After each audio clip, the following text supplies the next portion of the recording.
Good evening, everybody. Welcome to another episode of Prem de la Creme. Today is the 28th of December. The Premier League is in the festive fixtures. Games are coming thick and fast. We've just experienced match week 18, and match week 19 is going to start in about 2 days' time. That's how fast things are going right now. But we are going to be talking about match week 18. We're going to be talking about Chelsea losing to Aston Villa. We're going to be talking about Liverpool extending their unbeaten run to, I think, 7 or 8 games, if I'm not mistaken. 4 wins in a row in all competitions, 3 wins in a row in the Premier League. Manchester United winning Newcastle. We're going to be talking about that as well. And the likes of Arsenal still somehow scraping their way through each and every game in December. But first, let me introduce the panel. We got man like Hamza TFE. What up, Hamza? Hello, everyone. Bit depressed this week, as you might understand. So not really excited to run through everything today, but yeah, we'll touch upon it. We'll touch upon it. Then I also got my Liverpool comrade Sing on the cop. How's it going, Nikhil? On a lighter note, everybody, it's a lovely Sunday to talk football. To be a Liverpool fan right now, a lot of positives to go through, a lot of doubters that are now starting to become believers, and yeah, keen to get into it. Keen to get into it for sure. First, I think the first thing to talk about really is that Chelsea lost to Aston Villa, right? Because it, it's not more so the fact that Chelsea lost. It's more so the fact like what is going on in Birmingham. I think it's undeniable now that Unai Emery's Aston Villa find themselves in a title race. Let's talk about Villa first before we talk about Chelsea. Guys, that's Villa's 11th straight win in all competitions, 8 wins in a row in the Premier League. Is there a purple patch that's just extending its expiry date, or do you think Aston Villa genuinely stand a chance? That's the question I'll pose to you. No, they don't stand a chance. Um, The way Look, I they No, that's the performed mean, in the 2.0. the way they I performed in mean, the first half and the over exceeding on XG. I mean, it's going to come down at some point, and like they're not going to catch Arsenal, they're not going to catch City. If they get top four, I think they'll be. I think that'll be a good season for them. But no, they're absolutely not in a title race. it's difficult to say that in terms of them because what more do they need to do to kind of be in a title race right now? I think if it was other teams, like if Liverpool had pulled that run off, if Chelsea had done it, if United had done it, I mean, these guys beat City, they beat Chelsea, they have been on a big ass streak. They've beat Arsenal 2-1. I mean, they're going to play Arsenal now again in another reverse fixture. And I mean, Arsenal right now, they are the team on form. I mean, yes, Arsenal are getting wins as well, but the way Villa are getting wins compared to Arsenal, Villa are actually scoring goals. Like their own players are actually scoring goals. So when do you like not take them seriously or so? I mean, when last have they lost to Liverpool? We beat them 2-0, and that was on November 1st. We go on to the 28th of December, and they still haven't lost. And they did play the likes of City, Arsenal, and Chelsea. And now they're obviously going to play Arsenal again. So the test that it's shown for them, they've passed everything so far. So, I mean, they're performing the way they need to perform. Morgan Rogers was doing it. If Morgan Rogers is not doing it, Ollie Watkins is doing it. And I mean, right now, what Unai Emery is doing is working. And if as any manager that loves to haunt his former club, he loves getting one over Arsenal. So I think Arsenal are terrified for their next fixture. So yeah, what do you Yeah, think, Ross?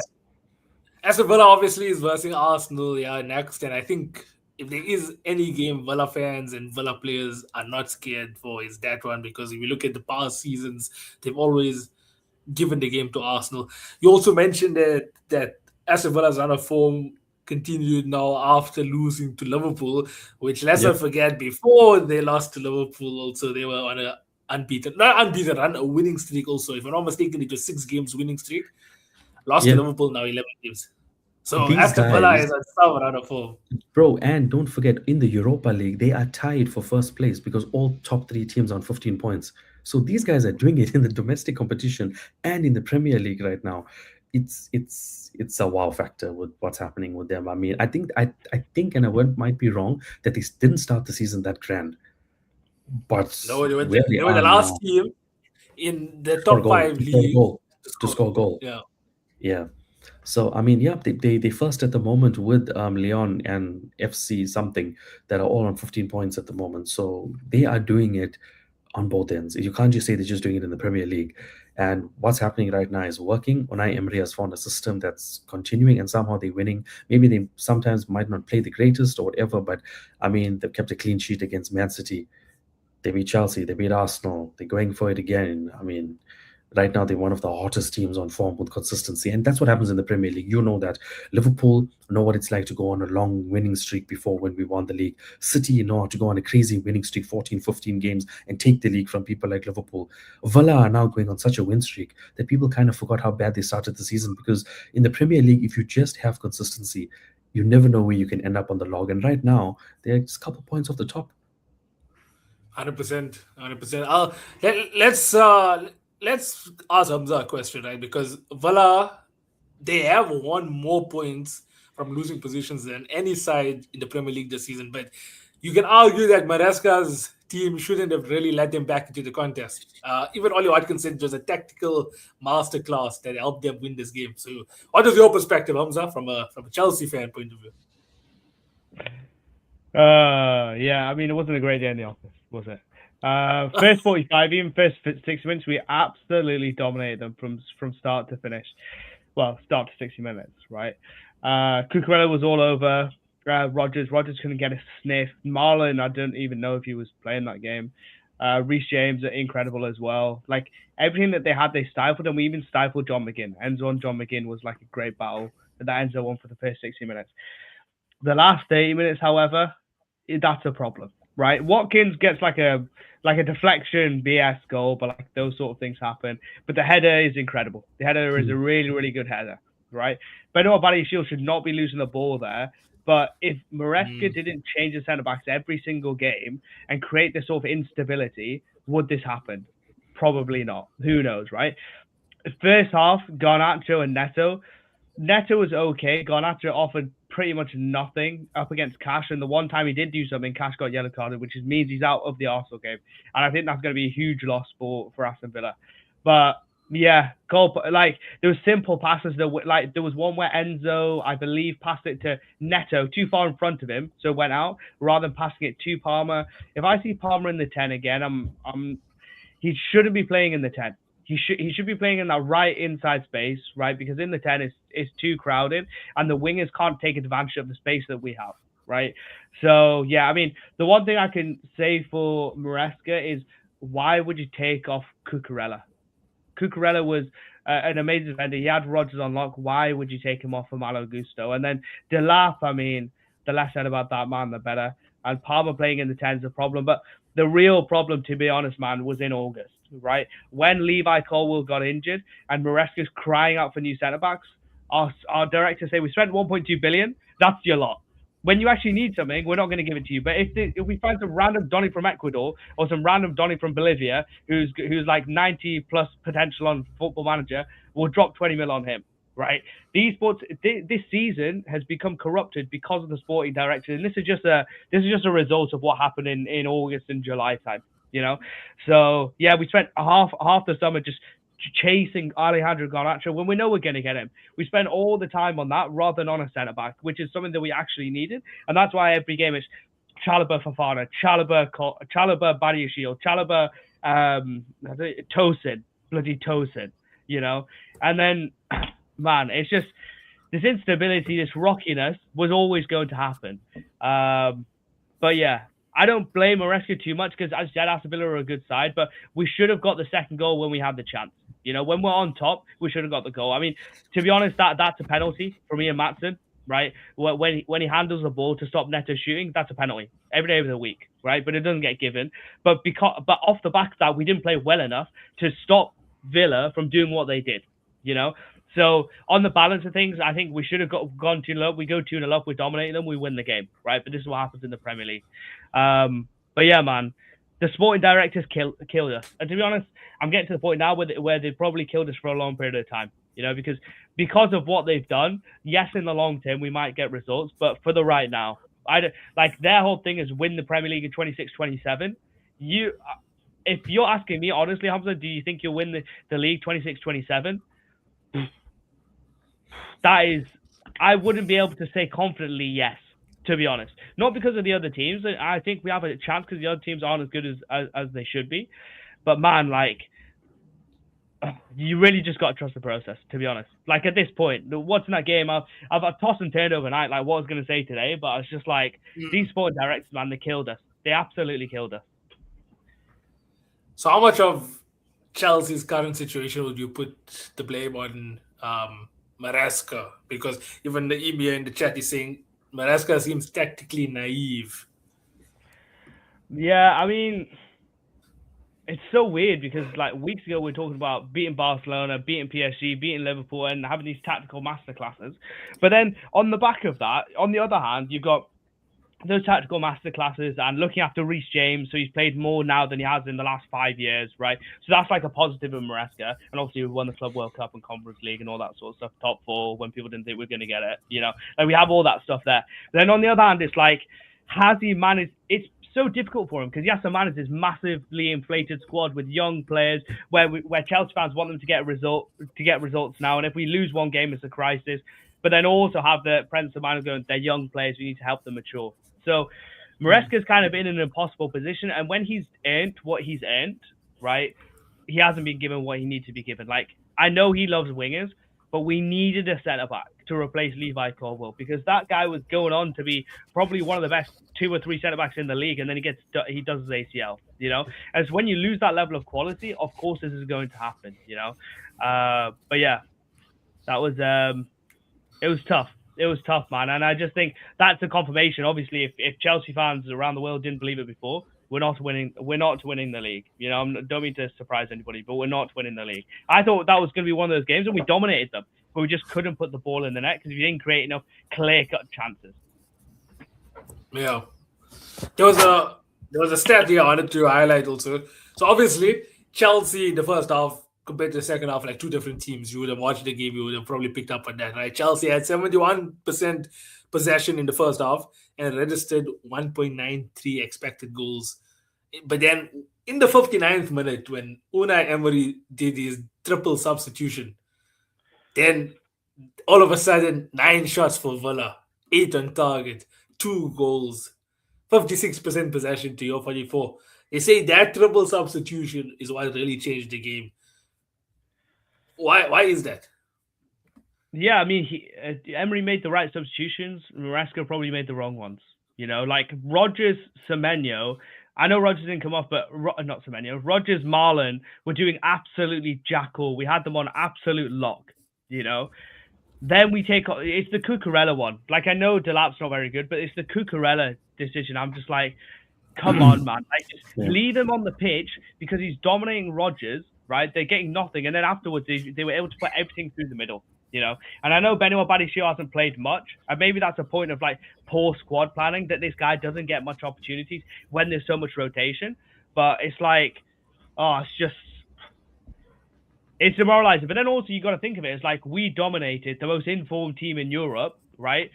And we couldn't put the ball in the net. Well, I mean, we did get 1 goal. We should have got the penalty. But it's like we couldn't create clear enough chances to make it 2-0, you know? But, like, the positive is we dominated the most informed team in Europe. The negative is that we couldn't just close it out. And partially that was our own fault. And partially that's Lawrence Stewart and Paul Winstanley's fault for what they did in the summer transfer window. And to be honest, the 2 transfer windows in the past as well. Since we bought Enzo and Caicedo, not been impressed with the transfer windows in terms of what we need in the immediate time. Yeah, I think it's just been a roller coaster for Chelsea. It's been this way continuously, where when they play well, it's like Caicedo, amazing play, Reece James, amazing play, Cucurella locks down somebody, and you know what? It works. And now when it doesn't work, it's the part of Chelsea that hasn't been strengthened, which is the centre back situation. I mean, the inconsistencies that I see, like if someone asked me, and I mean with my brother as well, being diehard Chelsea fan, the inconsistencies that I see of centre backs and who's going to play where and who's going to play when is crazy. And I mean, I felt even in that game, like Cole Palmer playing in that position, I think it's not beneficial to him as well, because the problem I feel Chelsea has is, and even against Villa, is just getting the ball to the important players that is going to make the vital decisions for them. You know, the game changers like your Cole Palmers, and I think playing in that position where he was now in that 10, he is better when he drifts wide and he cuts in, because when he cuts in, he's going to do it. He did it twice against PSG. And it's just not being able to happen. But yeah, the subs didn't work. But as I said, Marlon whack was really whack for them. And then Ollie Watkins comes on and makes a difference. I mean, that header it was clean. It was a clean header. He had that Beautiful space header. and took it. Beautiful header. Yeah, it was clean. But I mean, as for the pass, look, it came through.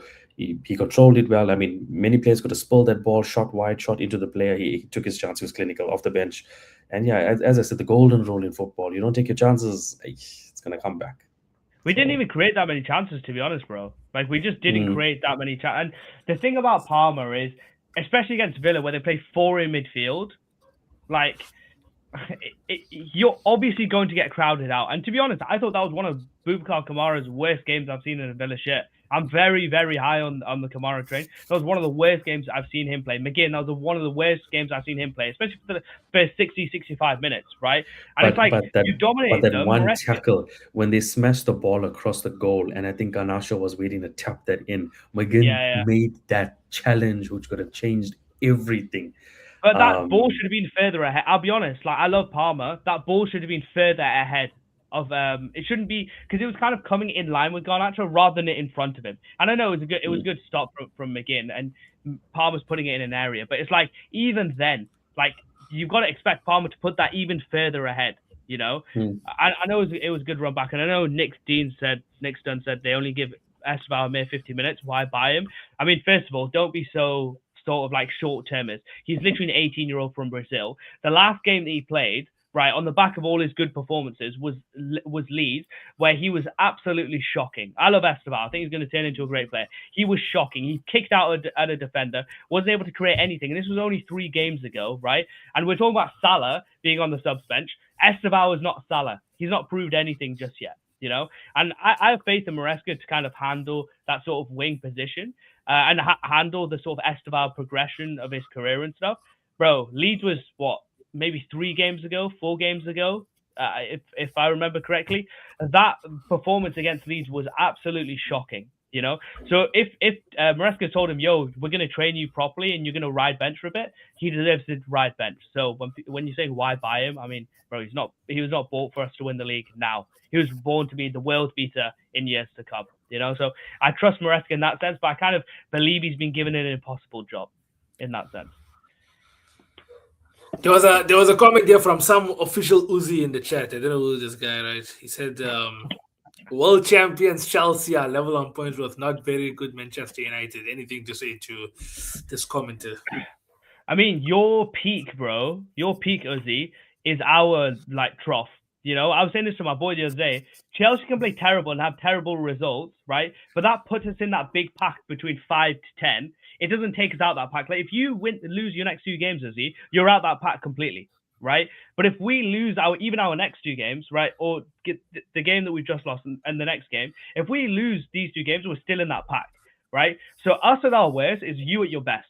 You know, so I wouldn't even try that if I was you. I wouldn't even try that. And look at Liverpool. Liverpool are the perfect example. They had a great start to the season, then had a terrible September, October time.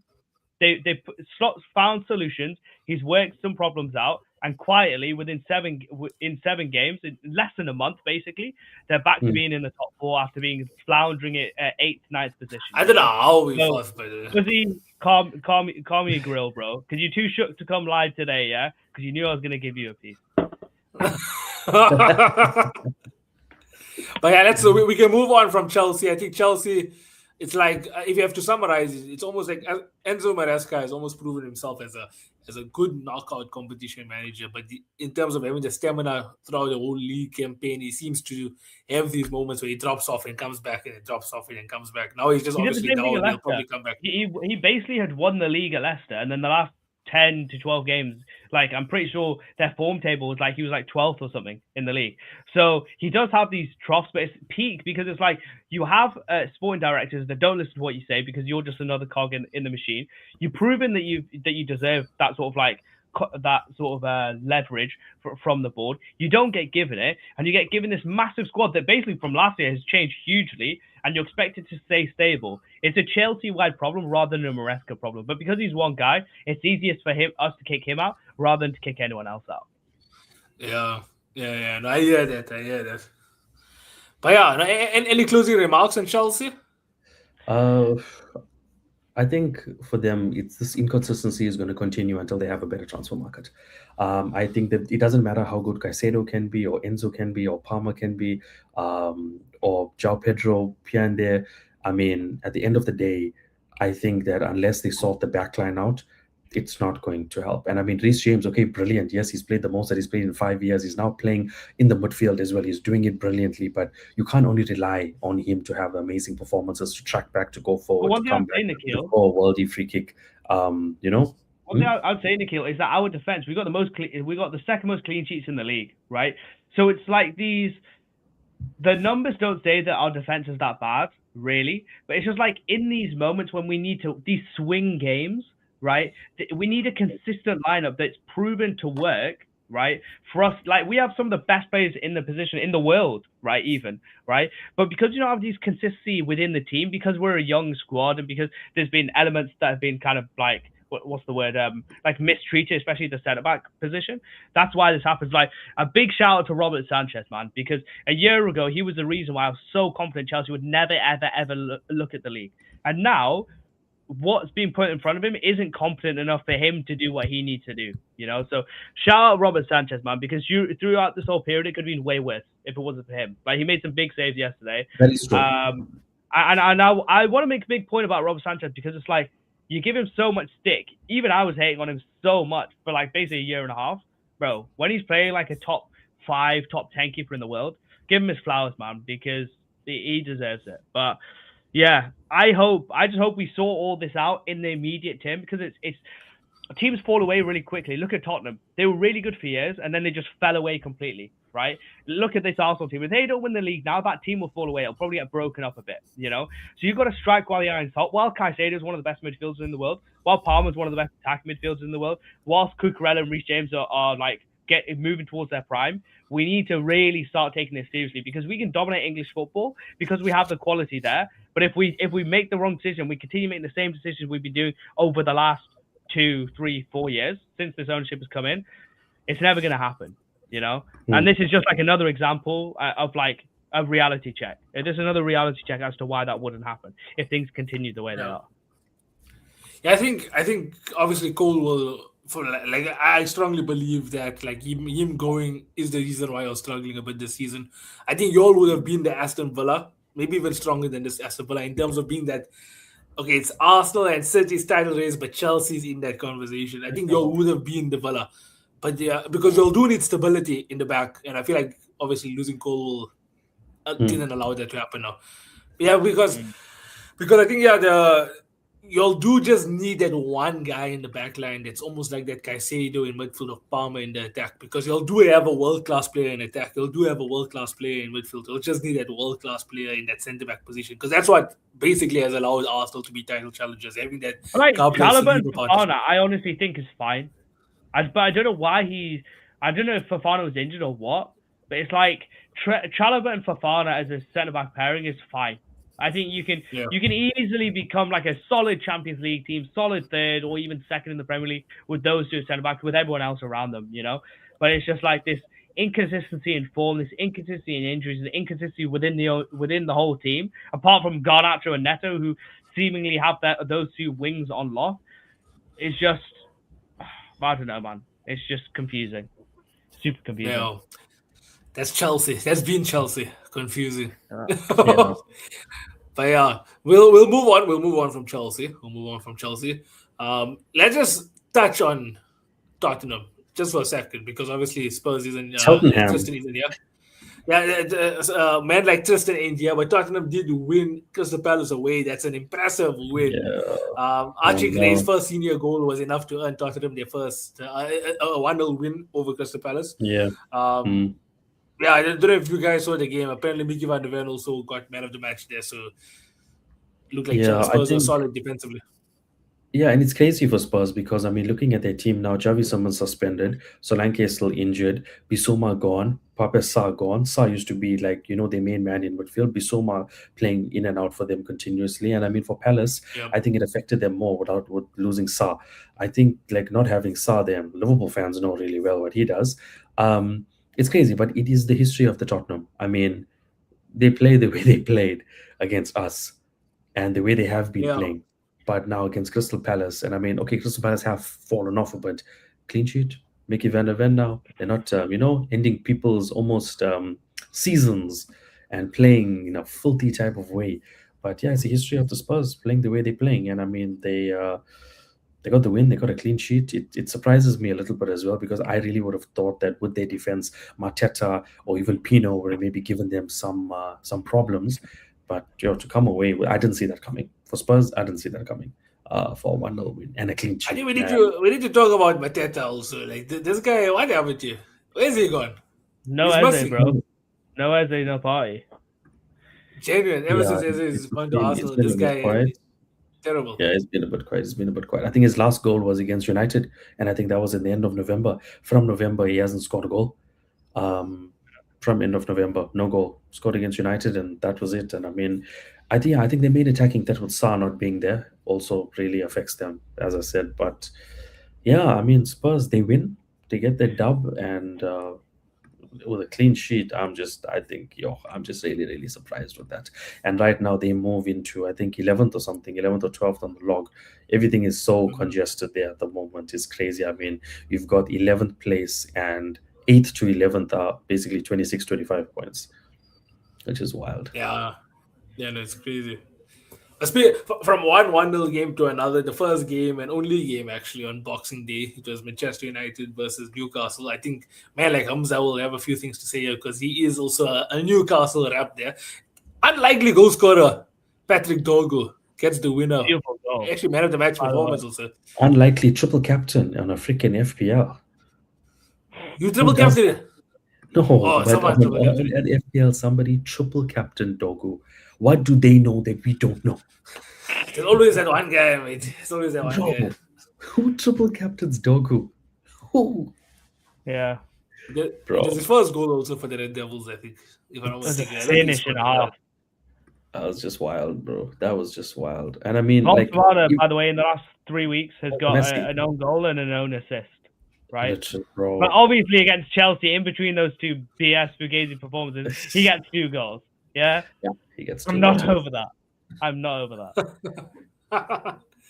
But yeah, Manchester United temporarily leapfrogged Liverpool after Yeah, yeah. that They were. win. I think the people just got happy to make their TikToks. I think for like maybe that like what 24 hours or so. I think. Yeah. They had like More 24 hours to look at that log. I don't know what they were more yeah, happy more or about. less. What do you guys think they were more happy about? Winning the game, being above Liverpool for 24 hours, or finally seeing their team play a back four? I think that's probably the back four, Loki. Bro, I'm like, they were excited. They were like, he's listening. My team is playing a back four. Heaven and Martinez, Shaw and Delort. And I'm just like, wow, wow. Bro switched But you up know on what? his phone. There's Manchester United win. Loki has lit up the eyes of that Manchester United fan that's going. They might get his haircut because this counts as a win, right? Manchester United next game is Yeah, against Wolves, bottom of the yeah. table, 2 point Wolves. Then following that, they're playing Leeds United. Now, so that could be 3 wins in a row. And Then then Burnley. 4 wins in a row would be Burnley. And then the fifth, the grand finale game would be none other than the Manchester Derby at Old Trafford. No. I think does it have to be Prem or is it in a row? Because they play Brighton before they Oh play no! City. Oh shit! Yeah, no, it's in all competitions. It's in all competitions. I never knew there was a what's that? FA Oh, Cup, Carabao Cup, FA FA Cup. Cup, FA Cup, FA FA Cup. Cup, Because they went FA Cup. out to Yeah. Grimsby in the Carabao Cup. Oh And yes, Yeah. yes. Oh So yeah, it yeah. could Thank be you for the rising reminder. between. penalty. Thank you for that reminder. And then after Yeah. that Oh game, yes, yes, yes. after the FA Cup, they play Arsenal and City, one after the other. Death throws. So No, but either way, Yeah, the I don't United even think fans don't think they'll even get 2 in a row. To be honest, bro. I don't watch Wolves put up a fight They'll against. beat Wolves. They'll get 2 in a row. Yeah, they'll beat Wolves. But then I don't like, think they'll after win that- Leeds, yeah, because man like Calvert Lewin's been on Leeds- fire. Leeds is bro, good, bro. And like Leeds right now, bro. Yeah. By the Leeds way. Leeds are cooking some things, man. I mean, I think they drew, Susie said Bruno should be back though. but Ooh, Gary, Bruno Fernandes, Timothy Bruno Fernandes, Timbers, Ooh, Bruno Bruno. and Bruno be telling me, I know the people wanted me to leave, they wanted me to go, but I'm staying here to cry some more. So Bro, they don't want you, man. She doesn't want you anymore. She wants her ex. Get out of here, man. Yeah. Yo, Bruno Fernandes currently has the most assists in the league. Yeah, Leeds are he's cooking. I'm scared for that most game. time spent crying on a football pitch in the league, in the Big Five leagues Yeah. actually, over the last 5 seasons. That's a stat, actual stat. What's the Uzi, you're what's the gonna have to scoreline be going to here be next like week. against Wolves? Last time you were quite happy, and then Bournemouth, you guys thought you're going to win, then you're winning, then you're Yeah, losing, then you're let's actually drawing. clip this. Let's clip this actually because it could go viral. Uzi is in the chat right now. Uzi is in the chat. Uzi, spam your prediction for Manchester United versus Wolves. Manchester United versus 4-4. He's gonna say 4-4. something. He's gonna say 2-1. I bet you, guarantee this guy. He's a 2-1 little merchant. He's gonna say 3-1 United. Uzi, You put your can't say belt on 2-1, Uzi. Uzi, you can't say the 2-1. put your belt on the Put line. the belt on the line. Actually, it's such an easy game that you should low-key put it just for fun. Yeah. So who gets it? Come on, Uzi. 3-0 United. 3-0 United, says Uzi. Screenshot that. Clip it. Clip it. Oh, man, like Mohammed Azhar said, we have to actually fact check because Ryan Cherky has the most assists in the league. Let me actually go on the Premier League website right now. Assists Ryan Cherky on 7, Bruno Fernandes on 7 as well. But the fact that Uzi made it seem like Bruno Fernandes was alone. Ryan Cherky at 11.2. Yeah. Who's got the best minutes per assist? But then again, the real thing, United love number 7 anyway, so I understand why he has 7 assists. So it's okay. Yo, how is Haaland on 19 goals already, by the way? Bro, let's not talk about that. I don't care. Speaking of, no, let's actually talk about that because he did actually score Let's talk today, right? about He it. did Let's score. Bro, Suddenly, okay, by the he managed- way, Cherky, 7 assists in 13 games. Bruno, 7 assists in 17 games. Crazy. So, Uzi, the fact you try to claim that is poor. That's poor from you, bro. But let's talk about Ryan Cherky since he's the topic because this guy seems to be one of the main reasons why City all of a sudden are in title race conversations again. I would say Donnarumma was really the kickstarter to make City a title race team again. But Ryan Cherky, how many points has this man saved for Manchester City already this season? Yeah. I mean, I think the guy right now and City are doing things that what people say this is what champions do, or this is what people who want to win the league do. They're finding ways to win a freaking game. And it's either, like, let's leave Haaland aside for a second because he's done enough in the past 18 games already. Yeah. If Haaland is not doing it, Foden's coming up with 2 goals or an assist. Ryan Cherky is coming up with freaking amazing performances and a goal. Tijani Raniers is, if he starts or not, he's getting a goal or an assist or something's happening there. And then you get games like, okay, against Liverpool where Doku is absolutely cooking. He has Ballon d'Or performances against us. And then after that disappears. So I don't understand. So they have so much of, now it's like their midfielders are scoring the goals and also providing the assists. I mean, Ryan Cherky, I think, got 2 goals, 7 assists, as you said already, in 13 games, which is crazy. It's crazy right now because they're doing what league as well. they need. And a new league, debut season. I mean, Man League City One, right also, now. not the easiest league to A lot of manage. people, like, look at this, right? You've got Phil Foden, who has 7 goals and 2 assists. You've got Ryan Cherky, who has 7 assists and 2 goals. You got Reniers, 4 goals, 2 assists. And then you have Haaland, obviously, with like 19 goals. So, I mean, Man City were being claimed as a team that if Haaland doesn't score, City don't score. Or if Haaland doesn't perform, who's going to give them the goals to do things for them? Bro, then midfield now is cooking and they are working. And I think Rodri is back.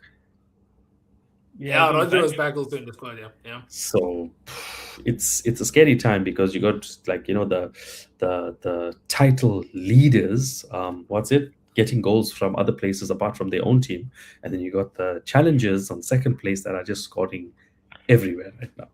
Yes, here's something Uzi will be proud of. Only Bruno Fernandes and obviously Erling Haaland, because of his goals, can boast more Premier League goal involvements than Ryan Cherky's 8. Only Bruno Fernandes and Erling Haaland since the start of November got more goal involvements than Cherky. That's Nice. cool. I think they'll televise that award for United end of the season. Yeah. What a win. It's amazing. My G. You know he said it like that as well. My G. Oh, gosh. Now, but in all honesty, right, this City team, like, Nikhil mentioned it already, the way it's structured, this 4-3-2-1 sort of formation, right, with Foden and Cherky being the creative outlets to feed the most deadly striker in world football, Erling Haaland. And then you have that double pivot that will eventually have Rodri back in it as well. Oh my word, guys, I think this they team I could think go they've all the won way eight. again. I think they've won 8 in a row or so. The last time they lost was against Leverkusen in the Champions League at Etihad. They Eight in haven't a row lost. in all competitions, six in the Premier League. Yeah, Yeah. It's that defense, man. bro. The defense is why they're not going to win the league. That's basically It's it. just You know, it's Why they're up not front gonna they're win? really good. Right now, they're just Yeah, outscoring the opposition. they're not going to win, man, because the amount of chances that they give up is actually, and that's why Donnarumma. You're saying Donnarumma is the reason they're going to win the league. Well, Donnarumma wouldn't have to be the reason why they need to win the league if the defense wasn't good. If the defense wasn't better, if that makes sense, right? Like those chances don't become created, those opportunities don't happen. Arsenal just and I know we're going to get onto it, but Arsenal simply do not give away those sort of opportunities, and if they do, it's like wonder goals. Like we're going to talk about that Raya save yesterday, but Brighton only really didn't ever really get in behind, right? And Gabriel just slot straight back in. He was on for 30 minutes, and he just slot straight back in, right? And everything was in front of Arsenal, you know. And I think that's the difference between Arsenal and City. City might score more goals and might just outscore everybody and win the league, but I just think that defense, man, it gives up too much opportunities, and I don't think it's good enough really to win a league title. But who knows, man? Like if Rodri comes back and he's like the Rodri of old, and people just get way less opportunities. Maybe that's a solution, but I don't know. That defense, I think, is gonna be the reason why they don't win the league, in my opinion. But as you said, Nikhil, Cherky, what a guy! That finish is an incredible finish. insane. You know, absolutely incredible finish. Like to keep your head down, to keep your knee over the ball and hit it straight like that from a corner. Foden tried it the corner before and then tries it again and it works. It's just like absolutely beautiful. Like his technique, his goal against Brentford, that goal, his technique is beautiful. And I love the fact that he couldn't answer any of the questions by the interview after the match. He just absolutely didn't answer any of the questions. But what a guy, man. I think Cherky, I think he's going to fall off a bit. Like he'll fall away a little bit. This will just be like his purple patch for the season because he's coming into a new league. But yeah, I wouldn't get too high on City, is my opinion. I think Arsenal will still go away and do it, unfortunately. Yeah, because you look at the back line of I won't lie, Nico O'Reilly probably he's forcing his way into conversations in a good way, in a good way. Like no one really expected this man to be one of the best like fullbacks so far this season, and he is one of the best fullbacks so far this season. Vardiol obviously now being a lot more narrow. Vardiol was typically City's left back. Now he's playing more of a left centre back sort of role. Diaz obviously is there. He's been there. He's been a part of City title winning teams. And then Mateus Nunes as a right back, I still never ever rated him as a right back. So that's City's back four. If you look at the team that's challenging them for the title in Arsenal probably clean sweeps them back four, player for player. It's just Donnarumma. Donnarumma. He's the difference maker. Because that's why we don't really talk about Raya. Like we're gonna talk about it today, but like we don't really. When I watch videos about combined 11s or whatever, opposite fans don't really talk about Raya because the defense is so good, you know. So it's like the opposite for Donnarumma. It's like we're talking about Donnarumma because the defense isn't as good, you know, because he has to do the job. And I guess like he can't do the job. So what am I really talking about? If he can do the job and solve the problems for City, then it doesn't really matter that they give up that many opportunities. But when have you seen a team win the league with a leaky defense like that? Basically never. Yeah, basically never. But then again, the attacking firepower is unnatural. I think the thing is, it's no longer when we spoke about things before, and we go back to our earlier episodes. We know that Arsenal had an 8, 9, 10 point gap over the other teams. They had a gap, bro. If Arsenal slip up once, if they just lose one game and City win, they're on level points with City. That's how close it is. The only reason why Arsenal will be first is because of goal difference. So right now, it's there for the taking, bro. If Chelsea was in City's position right now, having that type of points that's available, I mean, it's a 3 point gap. It's literally, I think it's just a 3 point gap that's there right now. So I mean, you've got Arsenal on 42, you've got City on 40. That's 2 points. You've got Villa on 39. Literally one slip up and the leaders change. So I just think Arsenal, and we'll get to Arsenal. I think they're breathing very heavy right now because, bro, their performances of late, I think the last 5 goal scorers have not even come from them. Yeah, I think it was just Odegaard now in the last game. Otherwise, I think Odegaard in the last one. Yeah, just penalty. on goal, let's see. Yeah, so I think City are hitting form in the right time, and when you hit form now, it's deadly, it's dangerous, because you start the season, you don't know who's going to play, you don't know your best squad, you don't know how your new signings are going to fit in. Now we're like 18 games, 19 games in, we at the end of freaking the year, we're getting into the second half of the season now, almost January. It's like you already know your team, who's cooking and who's not. And then we got the January transfer window. We don't know if City will cook. They'll randomly just go and what if Semenyo signs? What if they sign Semenyo? Then what happens? Does the title race swing completely to The way City? that's played, man. And is the Chelsea, we just firepower talked there about just Chelsea. too much? I mean, Czechie obviously is so good. Doku's injured right now, though. So which I didn't know about. And I mean, Semenyo comes in, that's a different ball game right now. I think things have the tide has changed. Arsenal are still first and they're still winning games, but the way they are winning compared to the way City Yeah. are doing it now, it's like you're like, if I'm an Arsenal fan, I'm a bit okay, guys, we need to start doing some things. So I don't want to go for Arteta. I think we should move on to the Arsenal game though, if you guys are open to it. But it's like, let's talk to the Arsenal game. but Yeah, the yeah. thing, I don't want to say this about Arteta because I think it's so cheap. I think it's so cheap, and it's like a dead horse. But his mentality, man, it's either his mentality or his players being pussies.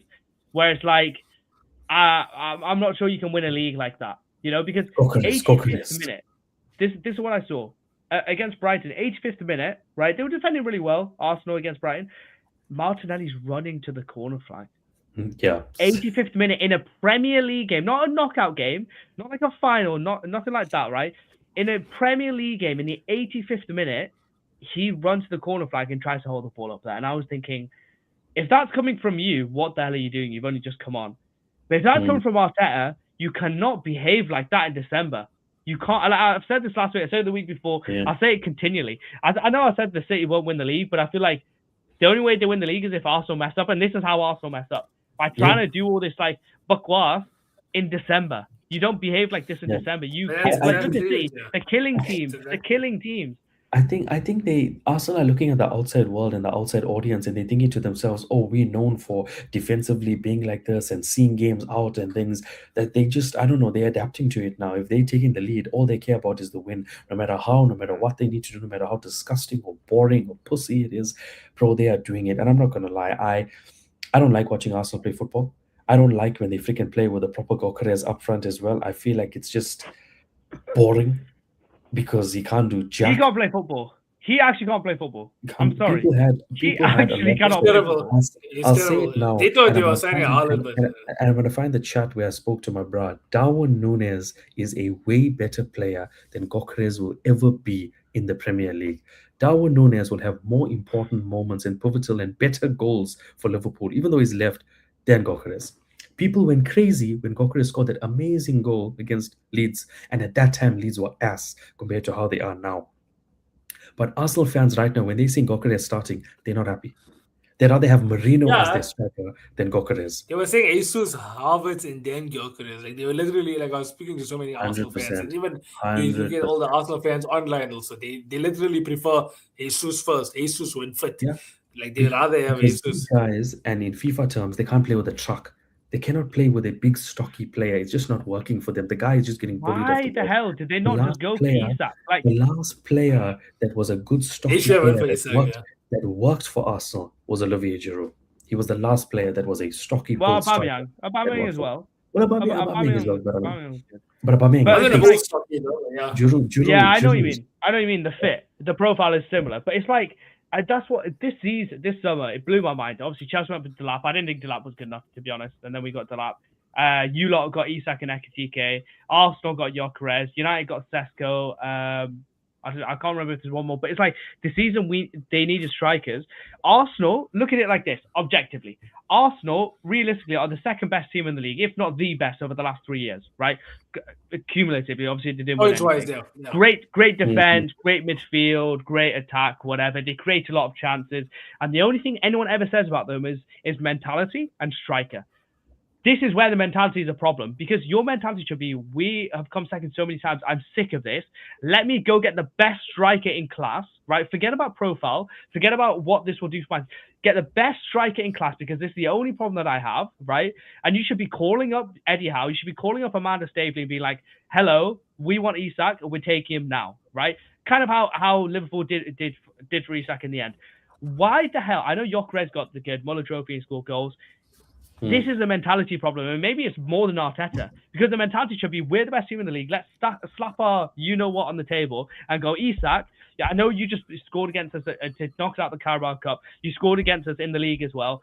We're taking you from Newcastle. That should have been the mentality, right? Not Gyökeres. It's not Gyökeres' fault. They should not be buying him. Did it happen? How Bro, did there was not even conversations about him. Even the year before, there was not even conversations about it. Bro, he's Henry. He would have been Henry reincarnated for him. That's what they were saying the whole time. And I don't understand. The fact that Liverpool signed him after Liverpool stole your target man in Ekitike, Liverpool should not have signed Isak. Like, Newcastle should have Gyökeres and Sesko. That was it. The Gyökeres and Sesko was the only thing they were talking about. Why? Isak is there. Go take him. Because you're too scared to spend money because you don't want to know if he's in the league or not. I'm happy because that signing, as much as now Isak might not play another game for Liverpool this season because of his injury, that signing could have prevented Arsenal from winning the league this season. Both Liverpool signing Isak, and I know Ekitike wasn't really on their radar, like as much as Gyökeres and Sesko were, but there was a bit of interest there. So Liverpool signing both Ekitike and Isak could be the reason also why Arsenal don't win the league this season. Because if they had one of those players, Ahmed says 100 million for Isak, no good. Bro, I'm sorry. You needed to just slap it on the table, slap your you-know-what on the table, just go, you know what? Yes, it might be a little bit of an overpay, but he's the best available striker in the world, probably the second or third best striker in the world after Haaland and Kane. He's the best young striker in the world. We're taking him because we won this league title. We've got in the semi-finals of the Champions League. We're going to take him. We want the Premier League title now, and we want the Champions League. Let's go get Isak. And I know, obviously, he's got injured now, and he hasn't had the best start at Liverpool. You needed to take him. You absolutely, because there wouldn't be a conversation how there is now about, he's fourth in the pecking order. It goes Havertz, Marino, Jesus, and Gyökeres. If Isak was there, even if Isak hadn't scored, nobody would ever be talking about Havertz is better than him. Put Marino in there, put Jesus in there. They would be like, Isak, bro. 100%. Yeah, I think, look, for them not signing him, I think they signed a player that just I feel just doesn't fit their style, doesn't fit the way they play. I mean, look at them signing him, but fans will probably want Marino to be up front because he's just more versatile as a player. Like, he's a full-on striker, and it's just not working for them. He gets bullied off the ball. He can't match to the pace of the Premier League. He doesn't know what's happening. I don't think he's that intelligent on the ball as well. I just think he's just a fat truck that's up front hoping for the best, and it's just not working. It's not working for them. It really isn't. And I think it will be Arsenal downfall because, I mean, they look for goals from their midfielders. It's the truth. They want Rice to get a Real Madrid free kick. They want Saka to cut in and score. Set piece FC still. Like, people should forget set piece FC. Rice was great at right back, by the way. Sorry to cut you off, Nikhil. Yesterday, Rice at right back was incredible. At 90th minute, he was making long busting runs where if somebody just runs across, they can easily make it 3-1. That's why I said he is an absolute dog. Absolute dog. But I mean, I just feel like with Arsenal, I think it's going to be their downfall. I really do. I don't think they can continue this. Like, scraping the wins, the own goals, the everything, man. I mean, that's got to penalties, and that too, Lacroix decided to pull an amazing performance there.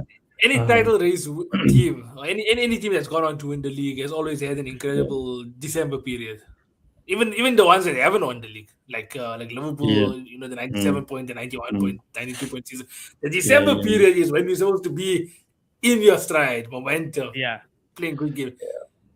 And Arsenal, the wheels are falling off. And I mean, I think the biggest one was the Wolves game. Guys, the Wolves game. The freaking own goals. 2 own goals right at the end. I mean, Wolves could have got a point. They could have finally got a point on the board after so long. Yeah. The faith is on Arsenal's side so far, for now.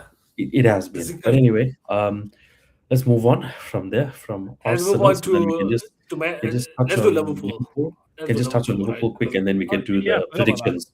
Liverpool, obviously, it was a 2-1 win against a Wolves team, but it was the main talking point was, man, like, Flo got his first Liverpool goal after 23 appearances. Now, obviously, Liverpool with Florian Wirtz, it's been a love-hate relationship in the start, but I would say for the past 10 or so games, Liverpool and Florian Wirtz have been cooking. Like, Florian Wirtz has had man of the match performances, picked up another man of the match now against Wolves. And like I would say the past 10, 12 games, he's had 7.5 out of 10 performances. He's been cooking. He's arrived for Liverpool fans a long time ago, and I think it's now something that the rival fans can't ignore. He Mr. scored one Nikhil, goal. what did you make of the game? Yeah, Scored one Look, goal, buddy. Chill out. look. I think he's being in been the Premier cooking. League, being in the Premier League, if you don't take goals and assists and you come with a high price tag, you're automatically a flop. The double O's Yeah, start, literally. The moment you come into the Premier League, if you're coming with a high amount, like him, obviously, big price tag, the GA has to be there. And it wasn't there. But in the past, like 9 or 10 games for Liverpool, yes, he's been influential, he's been important, and Liverpool have not taken their chances when he has provided the pass a lot. I'll go back even to the Chelsea game, putting it on a plate for Mo Salah, not scoring. I mean, even the Germany manager had come out and said that look at the chances Liverpool Wirtz has created, but Liverpool just can't put them away. And of course, there was many situations where I know he's sitting here now where he has one goal, but it definitely could have been much more if yes, Salah could have passed or other players could have taken their chances. But unfortunately, this is the reality of it. And he has been playing very well for Liverpool. His passing, his movement, the consistency that he's had. Unfortunately, people are going to look at him as the oh scored one goal. He did it against Wolves. Calm down. But he's been consistent in Hamza the is way one of he's them. playing. But he's been consistent. But he's been consistent in the way he's played, and he's pivotal for us right now. So look, the game overall, I just think one thing for certain: Eketike is a baller. Everybody who is watching this He's guy him. right now, He's he him. is such a baller. The aura that this guy has, especially in hard games, he literally has delivered for Liverpool. The guy literally made that assist out of nothing. He took the ball, shrugged the player off, ran direct, made the pass perfectly, and Wirtz put it in the net. And I mean, this guy been doing it. I think in now 6 games in a row. I think he's had GA for Liverpool 6 or 5 games in a row in all competitions, and it's like he's almost telling the people, you know what, we signed Isak, he was there for big money, but realize even though Isak is injured and I feel for him, I'm the man right now and I'm doing it. Come home or away, come big fixture or small fixture, I'm doing it. But I think my main concern is that no matter how low the team is on the log or no matter how poor the team is, a Liverpool just can't see out a game comfortably right now. Like, and we still have difficulties in corners and we make issues and problems for ourselves, even the team at the bottom of the table. That's the part that I feel worries me, is because I'm never getting to watch Liverpool have a nice game where we just like we 2-0 up, let's keep it at 2-0 or let's make it 3-0. It's always we concede after two or we concede after one. And it's a bit of a it was a win. I'll take the win 100%, but I'm not entirely happy in the way we defend corners. Still, set pieces is a problem for us. I mean, the one against Spurs was really frustrating to see with the Richarlison. We couldn't just clear it, and then after that, the one against Wolves was also. It's just frustrating to see that happen. But yeah, will Yeah, Liverpool buy it? Liverpool's obviously their defense from set pieces have been, I think, the worst in the league. If you look at the stats, we've actually conceded the most goals from the league. Hmm. Um, and then yeah, well, Liverpool buy a defender. Oof. Only Mark Gay is what I Margay, can. bro. Margay. I don't know if that's gonna. I heard rumors that the manager now wants to leave. Uh, at the end Yeah, of the season. Glasner. That's why once again people are giving so much like hate towards Isak for wanting to leave Newcastle and forcing their transfer. Look, when it matters, when you try to be a good guy, or I'll see out the contract. The manager wants me to be a. You are nobody. You're still an employee, so that's why Mm, Mark Gay should have just left as well. He should have just left, bro. Like, look at it now. You are a nobody. you got to He's just an nobody. employee. He's just an employee, mate. uh, that's It's funny. See, just if there's a 2026 resolution I can give all of you guys, look out for yourself, man. Just care about yourself. Then the world will revolve around you, and it'll be a better place, and the world revolves around you. Be narcissistic. Yeah, yeah. There we go. City boys up. City boys up. Yeah, but Liverpool, yeah, no, Nikhil, I agree with you. I think Liverpool, since the Sunderland game, the last 15 minutes or 20 minutes even have been nerve mm, wracking in every single game it since that has. game. It has. It really has. I mean, the headlines if Liverpool conceded again against Wolves and we drew that game and gave them a point would be let's not even go there because again, at the end, they had chances, they were trying, and it shouldn't be the case. Liverpool need to see out games. Every time it's 2-0 or so, there's always a conceding, there's always a not being able to clear it or a defensive mistake or just get it out. And teams now are doing it against us. First, it was a long throw in, any chance that they get. And now it's the corners that they literally want to shoot as close as they can to the keeper, hoping that it spills and then, there can be some tapping that's going to happen. So, but other than that, look, for Liverpool overall, we're winning. We got consistency. We are in the top four. I'm really happy with that. Obviously, 32 points at the moment helps us overtake and get some breathing space from Chelsea, which is good. And now, Yeah. obviously, we're chasing Villa. And I think, it's really good time for us to have this consistency. We said now we got to do it. With the games that we have until we play Arsenal, we need to win every game. Until Who we you go to the chasing, Nikhil? Emirates, we need to go. Villa, Who did you say you were chasing? Villa. We're chasing Villa, yeah. We're chasing Villa now. We're taking it one step at a time. We're chasing Villa, the team that beat you all. So But don't worry, we- Liverpool. trying to- Remember, I said it's gonna be about. It's not about if we win the league. It's about how we win it, and we're gonna do the greatest comeback of all time, the greatest remontada. So but we'll take it one step at a time. One step. I mean, at it's a 10. yeah. It's a 10-point gap. It's a 10-point gap from Arsenal. It's an 8-point gap. All I'm hearing is 4 games. All I'm hearing is 4 games. I can't So, listen but to as, it. but as I said, whilst other teams are, falling off the bandwagon a little bit and not having that consistency, we are having the consistency, and our hardest game is coming. I believe, harder than the City game. Liverpool maybe actually, when Liverpool actually won Emirates. 4 games in a row now in all competitions also. So that means for the second time Yeah. this season, if that United fan was a Liverpool guy, he would have gone for another haircut. So Yeah, it just shows. 100%. It shows. 100%. I mean, we got Leeds next. We need to get that revenge after again conceding in the 90-plus minute for that 3-3. And then we've got Fulham away. And who knows where we will be on the log by the time we play Arsenal on Jan 8th. We could be freaking third. We could be fourth. We could be below that. I That's don't the know, game but- we Could be reduce the fair. points to just 5. We reduce it to Yeah, just 5. Adi, you're points. correct. That is the elbow knowledge. Absolutely. But let them have their win, man. Like, they beat Wolves at home and now they're the best team in the world. Let them have it. No, Let no them one's saying we're the absolutely best have team it. in the world. We beat Brighton, we beat Spurs, I'd we say beat we're the Wolves, we best, beat yeah. Leeds and I'd Fulham say we're the next. best, We're right? trying. We're trying. We're trying. We're just taking We're one game trying. at a time, mate. Come At a time. on. We beat Villa, the last team How's to beat my Villa, 2-0 clean sheet.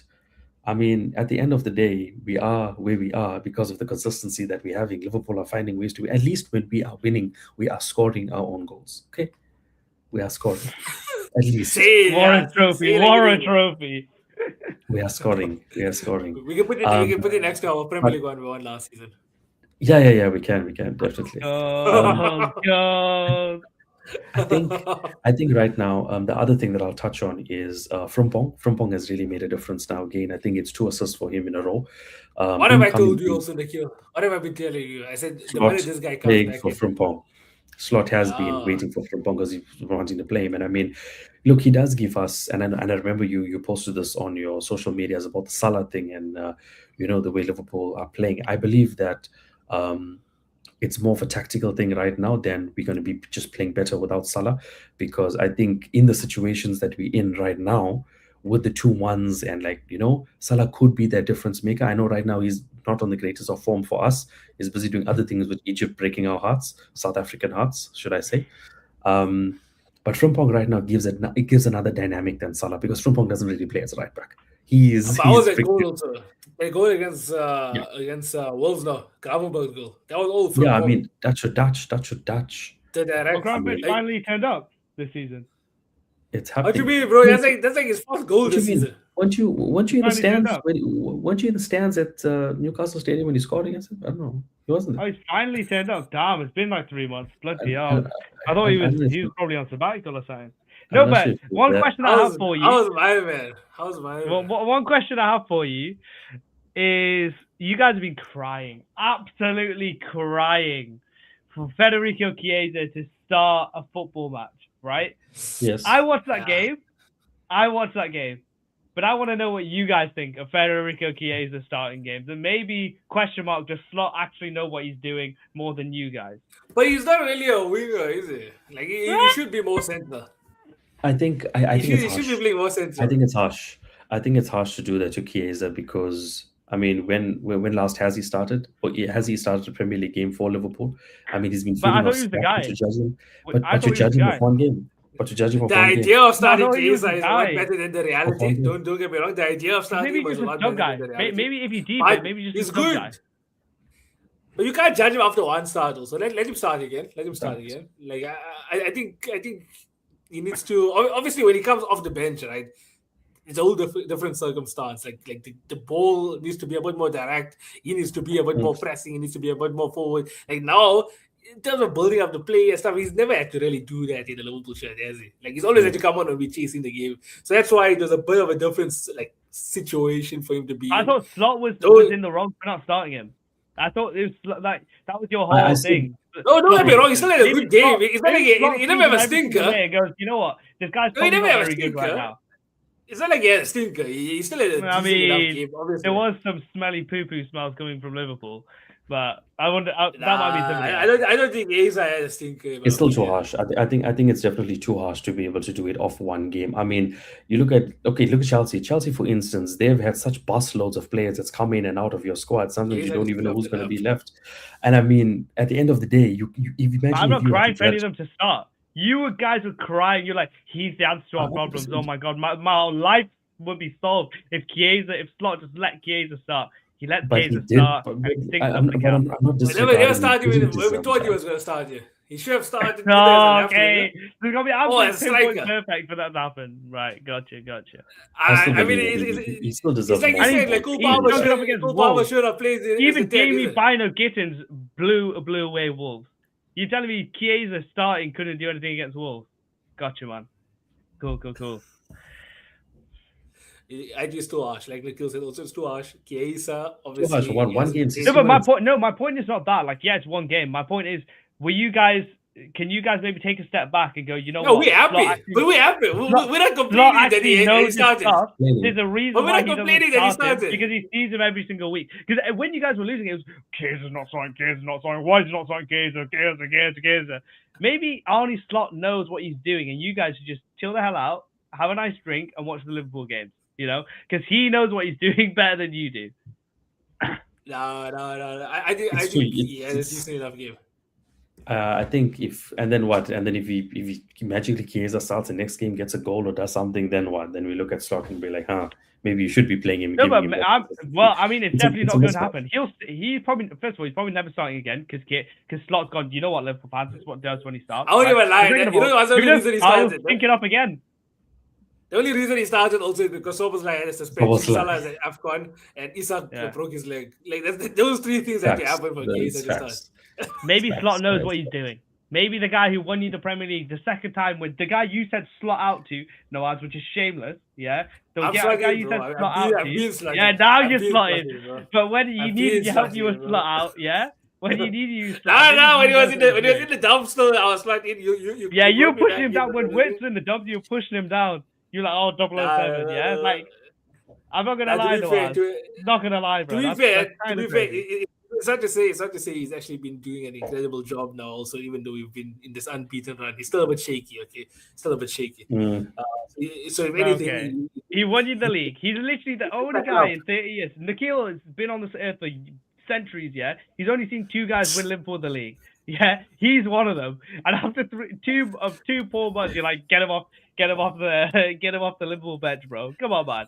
No Liverpool manager in the Premier League era, including Roy Hodgson, went on that poor run of form. So who cares? He won you the league, bro. You can get us nearly relegated. If I'm any fan, bro, you can get us nearly relegated. You won us the league. I'll give you whatever you need, bro. You know what I mean? I'll give you whatever you need. But I don't know. Maybe modern fan. Just the modern South African Liverpool fan. Right. You're a fake Chelsea fan because I'm a fake Chelsea fan. You would know that no manager deserves so much time. Only Liverpool fans should be. But Liverpool is different to Chelsea. Liverpool is different to Chelsea. You've had like 20 managers in your whole life, in the whole career of your whole. They had like 20 in 1 month. I've had 20 years in my life. In my life, I've seen 20 Chelsea managers. In your whole club's existence, you've only had 20 managers. You know, so that's why I'm a bit like, come on, bro, understand who you're following. You know what I mean? So if you'd say Slot out back in the day, I'm not gonna lie, Arnie, if you're watching, bro, this guy was calling for you. I had to tell him, yo, chill out. I was trying out for like a week, bro. I was Yeah, and then I sweating. convinced you. I was like, bro, chill out. No, but you making posts about it. I was thinking, come on, bro. Now That I was stays on trying the out for internet like a forever. week, for like a week. Obviously, as a football fan, emotions, man, emotions. But yeah, overall, definitely there was a lot of circumstances. You know, obviously, what happened off the pitch with Jota and everything. Like in the beginning of the season, I always said also that whatever happens this season, we'll let it slide because of what happened with Diogo Jota. But then in the heat of the Yeah. moment, you forget these things. You forget these things. I hear it. You're human, bro. You're human. And you're a modern football Slut in, fan, bro. you know? Slut in. Now, look at this guy. When you don't need to support, what do they say? When you don't need to support, people He support still you. needs. When you need to support, it, people bro. don't support you. Nah. He still needs it. Okay. Let's talk about predictions, okay? Because we did talk about all of the Pick Six games. Let's talk about predictions real quick for next week, match week 19. All right. On the screen right now, boys and girls on the chat in TikTok, Mhm. we have next week's fixtures up. The first game is Chelsea versus Bournemouth. A very inconsistent Bournemouth, a very inconsistent Chelsea. What happens here, Hamza? What happens here? So It's Chelsea not actually have played 18 games and they've won less games than we've played. Like won less than half the games that we played. So we played 18. We've only won 8. And we've got 5 draws, 5 wins. So logic tells me we've just gone off a loss and a draw. So this one should be a win.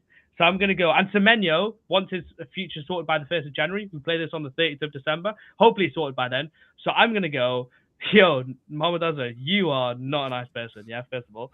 Second of all, that 3-1 prediction, Bournemouth. that prediction crazy. Go. I'm going to go for a 2-1 Chelsea.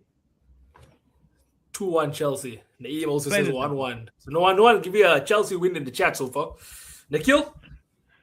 I think it is going to be a tight game for Chelsea. It will be. I think if it is going to be Semenyo's last game, I think it might go out with a bang.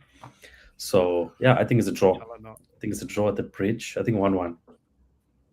I also think it's going to be a draw. I'll say 2-2, just to be different. I don't know if it's my memory is playing games on me, but I don't know if Bournemouth does have a decent enough record at the bridge.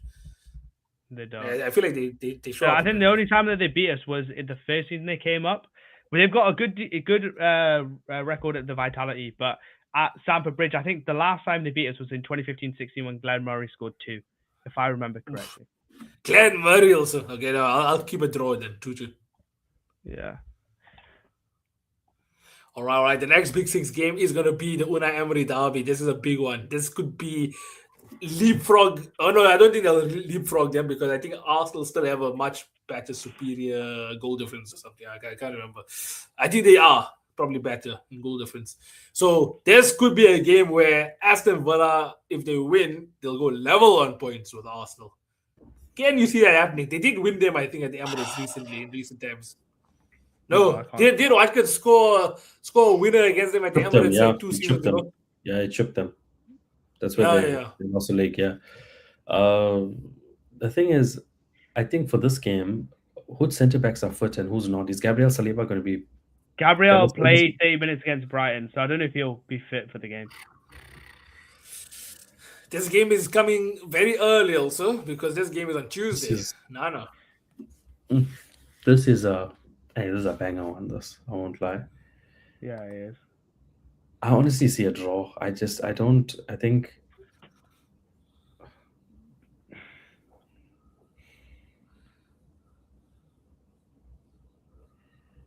I can't even see 2-1 Villa. They did a double. 2-1 Villa. That's me. You went 2-1 Villa, yeah? Yeah, I think Arsenal's luck has to run out, man. Arsenal's luck has to run out. Who from Aston Villa scored? I think it's Villa whose luck needs to run out. Villa scores own goal. Villa must. What did you say, Nikhil? 1-1. Arsenal Villa 1-1. Arsenal draw. I'm gonna go for a 1-0 Arsenal. I think Villa, unless they do a wonder goal, you know, like I don't think they've got a chance. Sorry. I think wonder goal is all they will do because Arsenal. Bro, it's just Watkins and Rodgers. They're the only guys who score for them, and I know and Cash is out. That was also a big thing that came in my mind. But Cash was very good on the weekend. He's not playing against Arsenal. Who's going to play right back? But Boubacar Kamara, oh my God, please watch out for this guy because I really hope he has a good game. I think he's incredible. He had a terrible game against Chelsea, which I was happy about, but I was low-key sad because I was like, you're a great player, man. Like, play good. Don't worry, we're going to be doing a small AFCON segment after this, Eddie. But yeah, Hamza, you got all of our predictions there. Yeah. Manchester United versus Wolves. Does Wolves register their first win of the season at Old Trafford? Hell no. I doubt it. Hatred aside, as much as I would love that, I do see United probably winning this game. Yeah. I'm going to go 1-1. Hatred inside for Hamza. They played so badly against Newcastle, and Casemiro and Ugarte together is just like, oh, brother, that Ugarte, oh my, he's actually Ugarte, bro. He's Ugarte is terrible, bro.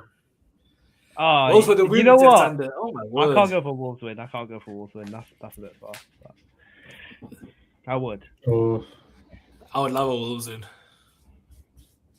Nikhil? I think I deserve. I think I say 2-1 United. 2-1 United. What did I say? You haven't said yet. 2-1 as well. 2-1 United. Wolves are dangerous. Did I say also that Wolves, or do I say it on fan zone? I say it on fan zone. That Wolves will probably score from a cross or from a corner because Liverpool are so terrible at set pieces, and Wolves, that's how they scored against Arsenal. Someone was denying the fact that Wolves didn't score from a cross. Who was it again? Someone was saying that Wolves didn't score from a cross. It was a shot. It was back, I think. Back Saeed. But yeah. Okay, so that should be the Manchester United vs Wolves game. And then we move over to Liverpool vs Leeds at Anfield. Like Nikhil said, we are coming for revenge. I actually thought that game was at Anfield when we drew 3-3. No. This game here. Let's say 3-1. Liverpool will get an early goal. We then concede, it becomes 1-1. Then we score another. 3-1 Liverpool. 3-1. Yes, 3-1 Liverpool. Hat-trick. Let's go. What do you say? Sing on the cup. 3-1. 3-1 Liverpool W. I'm gonna go for a 2-1 Leeds win. 2-1 Liverpool. You know why he's trying to, he's trying to get that top four back. He's trying. He's really trying. No, not even that. It's like Leeds banging goals, bro. Calvert-Lewin is definitely going to score. Don't get me wrong. Calvert-Lewin is and your defense is not that great. Wirtz, I think he's played okay, but like I'm not impressed, to be honest, bro. And if Chiesa starts again, put the fries in the bag, man. Like you can just put the Leeds win in the bag. But that'll be a massive win, to be honest. But I am making a bit bold prediction. But I'm gonna go. You're a hater.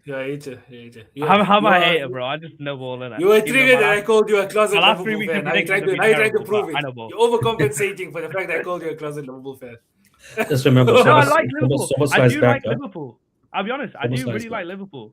There's something about them I do like, but it's just like I just think I don't like you guys. I think that's what it is. Imagine. And these guys in the chat, I don't like them either. But I like the club. Don't worry, once the Prem de la Creme account I'm a Chelsea fan, live, as you can tell. Which by the way, that's kind of a mad question. Yeah, he's a Chelsea fan. Yeah.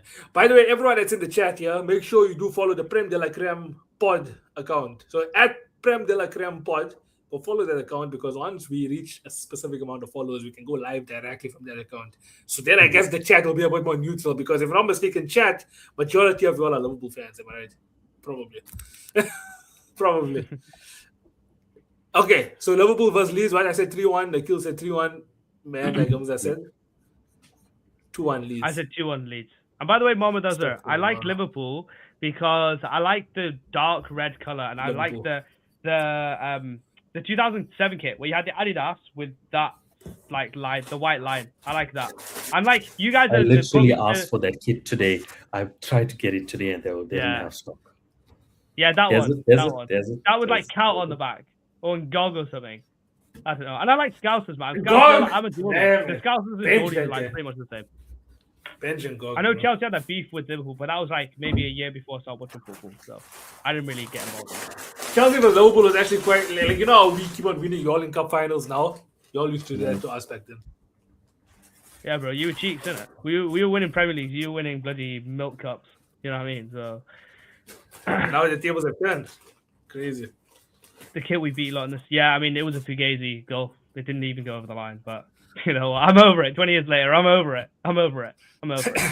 We actually ended up winning the Champions League also because of that. Naeem, you're making man. me not like Liverpool. The more I speak to you guys, Liverpool fans, these two, yeah, and you guys in the chat, make me think, you know what? Fuck Liverpool. That's what I'm thinking in my head. I'm like, screw these guys. Why don't I even like them? All right. Let's briskly move on then. It's fine. Brentford it's fine. versus Hamza, Spurs. it's fine. Never walk alone. Brentford versus Spurs. Oh yeah, like Trent. Trent walked alone. Brentford. Yeah, Trent. eh, does. eh, eh, eh, Can't even walk Brentford that versus guy's injured. Spurs. Shame. Why trying to move this on? This is after an impressive Brentford win also, 4-1. After that, they're going to be versus Spurs Spurs also lose. comes off. Spurs Yeah, lose. Spurs cheeks, bro. Spurs lose. cheeks. Spurs lose. No, you know what? I'm think gonna go Spurs- 2-1 Spurs. I'm gonna do 2-1 Spurs. I was going to say, I'll say a draw then, 2-2. I'll say 2-1 Brentford. Oh my, someone's guaranteed points, all the rest are 2-0. And then lastly, the Adam Johnson derby, Sunderland versus Manchester City. Yeah, that's crazy. What did you say, by the way, Nikhil? Did you say 2-0 Brentford? 2-1 Brentford. 2-1 Brentford. Brentford 1 Spurs on. Mohamed doesn't go on the same wavelength. And Sandir, Brentford for the win. Seemed like Nikhil. Crazy. 2-1 Brentford says Naeem. Crazy. Sunderland and Manchester City. Did it? The Black Cats are actually having an impressive Granit season. Xhaka masterclass. He's actually had a bit of a shocker against Leeds. I heard. Yeah, he was terrible. He's cheeks, bro. He's cheeks. Granit Xhaka. He's been one of the best midfielders this season. Let's not Brackets, even lie. I'm a hater. He's cheeks. Brackets, I'm a hater. Yeah. Yeah, You know what? Yeah. It's just it's bothering him. Shame. I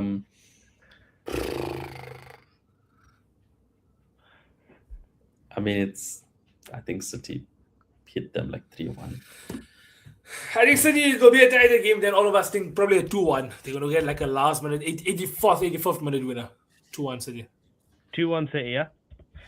I'll I'm going to 3-1 go 2-1 City. Nikhil, you went 3-1 City, right? Yeah. My best real life. I'm going to go for 2-0 City. W. Nice. Yeah. By the way, we need to do next game weeks as well. So let's run through that. Like the Saturday ones, because this is midweek. Let's do that also. Okay, we're going to speed run through this one then. Let's go quick, yeah. We got Bournemouth versus Arsenal. Bournemouth versus Arsenal. Boys and girls in the chat also. Bournemouth versus Arsenal away. Semenyo might be gone.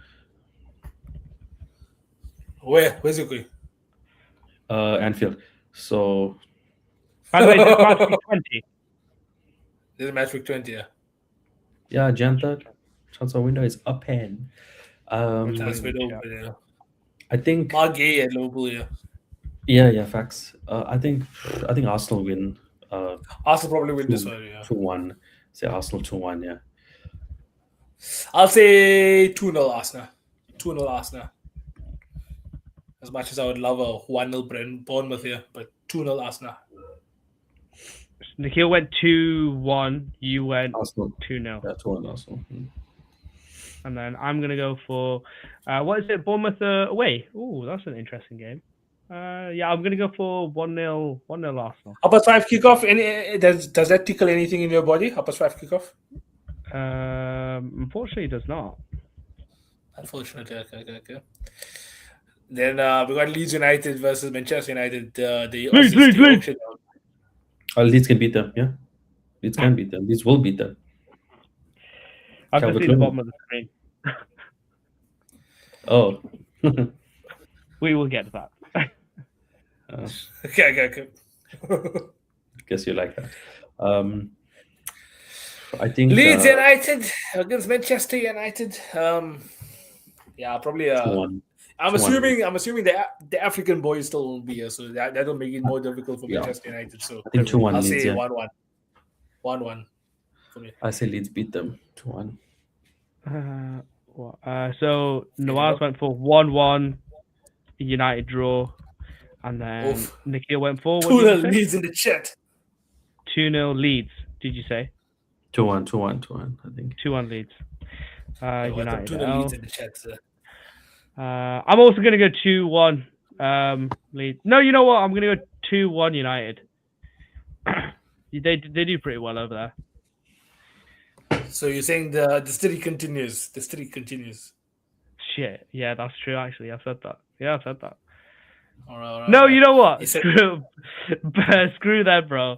I'm going one. I'll go 1-1. 1-1. Just for the streak to end. The streak will end eventually. They're still going to bust Brighton in the cup and all that stuff. Inshallah. I just need Uzi's crying because I'll always be crying on this Sunday, so I need him to cry as well. I think you really enjoyed football before we started Prem de la Creme. Now I feel Honestly, like I it's did. like I did. He did. there's specific people you don't want to see happy in this world. It all started when he went on the comment section on our live on the 97th minute, and you're like, "Hey, my bro Hamza, come in the box," and you never. Yeah. That's how it all started. Huh? That's how it all Oh started. my god.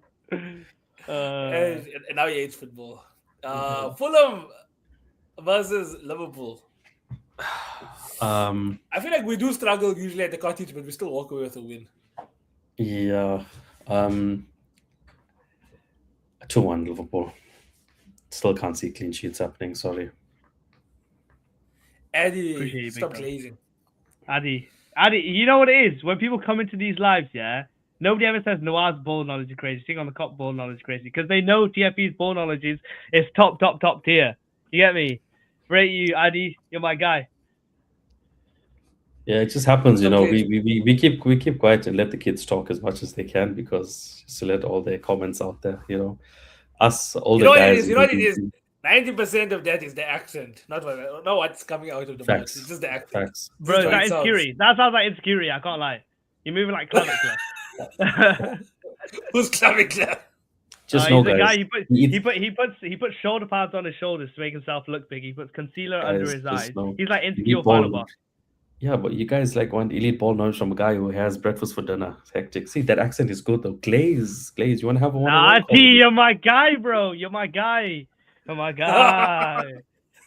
Okay, let's get this Fulham versus Liverpool prediction. I'm gonna guess. I'm on. gonna predict. Cherry. You know what? Liverpool 2-0. Like we haven't had a clean sheet in a while now, according to my predictions. So then 2-0.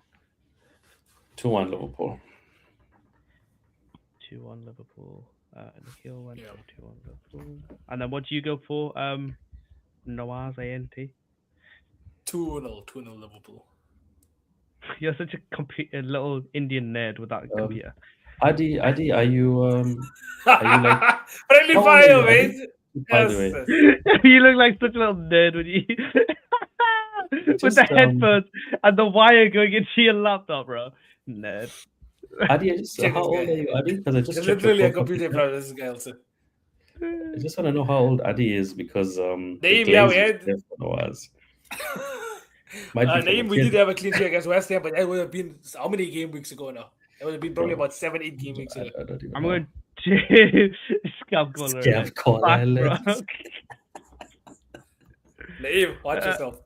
I'm going to go 2-0 Liverpool loss. I'm going to say that they lose to Fulham. 2-0 Liverpool No, lost. Nah, this guy's head is gone, bro. He just It's gone. spent- No, he just genuine, spent genuine. numbers. You know Game's why? gone. You know why? Game's gone. I'll tell you. Mr. Oh, no, they got Nonchalant. no will be. No, if they had a will be, I would have said that. I'll go for 2-0 Liverpool win. Why not? Yeah, they have actually a lot of Nigerians that are there. Even Calvin Bassey. Calvin Bassey, oh my god, have you seen the video that they filmed of him? Where he's like, Was I'm that- your brother. Bahamas- I'm not your enemy. I'm Bahamas- your brother. Yeah, you're my enemy.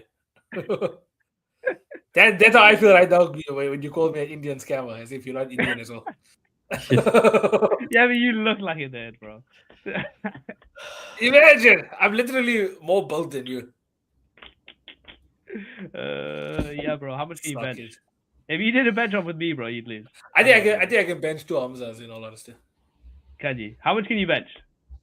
Because I can bench 120 kilos. KG. What's that in pounds? That's like 250, I think. Is that reps or is that like a one time? Probably for like 2 reps. Okay. No, I haven't really tested my max. I usually do. Yeah. reps So only. before you start, So I chatting, can bro, do 90 times 6. 90 Oh, times okay, 6. 90 times 6. So you can't do much in a 1 rep max. Cool. Got you, bro. So I think in one session I bench more than you because 120 times 2, 90 times 6. I think Bro I is bench more. coping hard. Bro is coping hard. Nikhil, am I right? But Nikhil just who say you're benches weak, more? innit? Nikhil say you're weak, who bro. benches more? Like who benches more? Bro, Hamza is probably just your right leg alone. What is that saying more about me or is that saying more about Noah?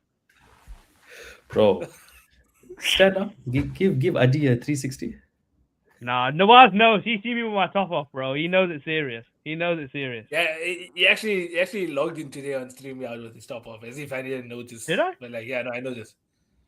Yeah. Yeah. So I still don't understand why you chat then, because you know Next I'm a he'll be fucking dressing, I'm a dog, bro. Yeah, Anyway, next he'll be dressing like Kovacic when he was for Chelsea after that game, and he just ran off in his you know what? it is Peter. Yes. Okay, wait. Unfortunately, I'm not packing. Sidetrack. Unfortunately, I'm not packing. Sorry, He is Indian. Can we can we swiftly move on? I think Fulham. We've all given our points. Isn't it? Let's go. Tottenham. Spurs versus Sunderland. Oof. Oh my god. Draw. You know, I'm backing Spurs now. I feel like they need a win. So Draw. 1-0 Spurs. 1-1. They don't win in front of their fans, bro. They don't win. Yeah, What does it says 1-1? Yeah, 1-1. I say 1-1. 1-1 Spurs draw for you. That's a 1-0 Spurs. 1-1 Spurs draw. 1-0 Spurs win, yeah. Spurs win. Yeah, 1-0 for me. 1-0 for me. Spurs W, and I'm gonna go for a 1-0 Spurs loss. I think it'll be like a one of those, like when Spurs lost to Ipswich last year. I think it'll be one of those games. And then there's a big one. Manchester City versus Chelsea. You want me to start? Yeah. We want your prediction first. 2 weeks ago, I'll be a lot more confident. This week, I'm not so confident. So unfortunately, I believe Chelsea can win this game. I don't believe them that they can win this game so much. I'm going to predict them to win it. But I believe they have the qualities to disrupt Manchester City. With all that being said, 3-1 City. 3-1 City. I'll also say 3-1 City. Yeah, I actually. think Chelsea don't have enough firepower. I think 3-1. You guys are boring, man. Why are you copying my score? Oh, you think we're gonna do what you do and then go to the other side and just be like, nah, I think 3-1 Chelsea. Nah. No, don't go 3-1 Chelsea. But like, come on, at least change up a bit. You know what I mean? Try and get some points, lads. Don't worry. We'll see after this. We'll check. Okay, We'll so carry 3-1 it on. everyone said that. 3-2 City, 3-0 City. Great. No one's going for Chelsea win. And then the last one. It's not actually on the screen anymore, but even boys and girls in the chat. South Africa versus Zimbabwe. AFCON predictions. I think 2-1 Bafana. 2-1 Bafana. I don't know if we can keep that clean sheet. I don't know, because I know we're better than them. We are better than them on paper. We can. 2-0 Bafana, 3-1 Zum, 2-1 Zum. Yeah, we are better than them on paper. I agree with you. So I'll get 3-0 Bafana. I'll go 2-1 only because of just. Don't lie. We all know you are rapping Zimbabwe the other day, bro. You? I'm gonna say 2-0. Let's keep that clean sheet. Ronald Williams greater than Robert Sanchez. You know the vibes.